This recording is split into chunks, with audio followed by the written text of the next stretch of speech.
भारत का इतिहास बहुत बड़ा है। यहाँ अनेकों राजाओं ने राज किया, पर क्या आपको पता है पूरे भारत को जीतने वाला पहला राजा कौन था? और यही नहीं, उस समय भारत की सीमाएं विदेश तक जाती थी। अखंड भारत का निर्माण करने वाले राजा का नाम चंद्रगुप्त मौर्य है और आज हम इसी राजा के इतिहास के बारे में जानेंगे। चंद्रगुप्त मौर्य, जन्म 345 ईस्वी, राज 321 से 297 ईस्वी में भारत के महान सम्राट थे। इन्होंने मौर्य राजवंश की स्थापना की थी। चंद्रगुप्त पूरे भारत को एक साम्राज्य के अधीन लाने में सफल रहे। चंद्रगुप्त मौर्य के राज्यारोहण की तिथि साधारणतया 321 ईस्वी निर्धारित की जाती है। उन्होंने लगभग 24 वर्ष तक शासन किया और इस प्रकार उनके शासन का अंत प्रायः 285 ईस्वी में हुआ। भारतीय तिथिक्रम के अनुसार चंद्रगुप्त मौर्य का शासन ईस्वी 1534 से आरंभ होता है।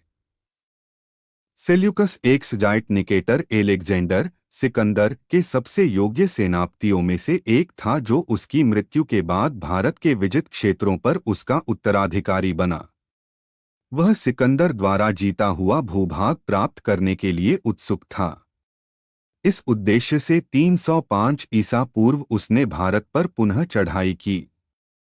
सम्राट चंद्रगुप्त ने पश्चिमोत्तर भारत के यूनानी शासक सेल्यूकस निकेटर को पराजित कर Aria, Herat, Arachosia, Kandahar, Gedrosia, Kabul, पेरिस, मकराना, पेमियाई के भूभाग को अधिकृत कर विशाल मौर्य साम्राज्य की स्थापना की।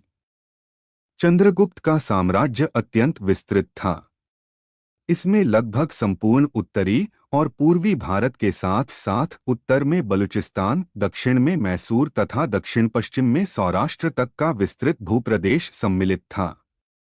इनका साम्राज्य विस्तार उत्तर में हिंदकुश तक, दक्षिण में कर्नाटक तक, पूर्व में बंगाल तथा पश्चिम में सौराष्ट्र तक था। साम्राज्य का सबसे बड़ा अधिकारी सम्राट स्वयं था। शासन की सुविधा की दृष्टि से संपूर्ण साम्राज्य को विभिन्न प्रांतों में विभाजित कर दिया गया था। मगध साम्राज्य की प्रसार नीति के कारण इनकी स्वतंत्र स्थिति शीघ्र ही समाप्त हो गई। यही कारण था कि चंद्रगुप्त का मयूरपोष को चरवाहों तथा लुब्धकों के संपर्क में पालन हुआ। परंपरा के अनुसार वह बचपन में अत्यंत तीक्ष्ण बुद्धि था एवं समवयस्क बालकों का सम्राट बनकर उन पर शासन करता था। ऐसे ही किसी अवसर पर चाणक्य की दृष्टि उस पर पड़ी, फलतः चंद्रगुप्त तक्षशिला गए, जहां उन्हें राजोचित शिक्षा दी गई। ग्रीक इतिहासकार जस्टिन के अनुसार सेंड्रोकोट्स चंद्रगुप्त साधारण जन्मा था। मौर्यवंश नाम के क्षत्रियों में उत्पन्न श्री चंद्रगुप्त को चाणक्य नामक ब्राह्मण ने नवे घनानंद को चंद्रगुप्त के हाथों मरवाकर संपूर्ण जम्मू द्वीप का राजा अभिषिक्त किया। इसके अतिरिक्त भविष्य पुराण भी चंद्रगुप्त मौर्य को बुद्ध का वंशज घोषित करता है। उसी समय कली ने प्रार्थना करके भगवान को प्रसन्न किया। प्रसन्न होकर हरि ने काश्यप द्वारा गौतम के नाम से जन्म ग्रहण किया, ऐसा कहा गया है। उन्होंने बौद्ध धर्म को अपनाकर पाटलिपुत्र जाकर 10 वर्ष तक राज्य किया। पश्चात उनके शाक्य मुनि हुए।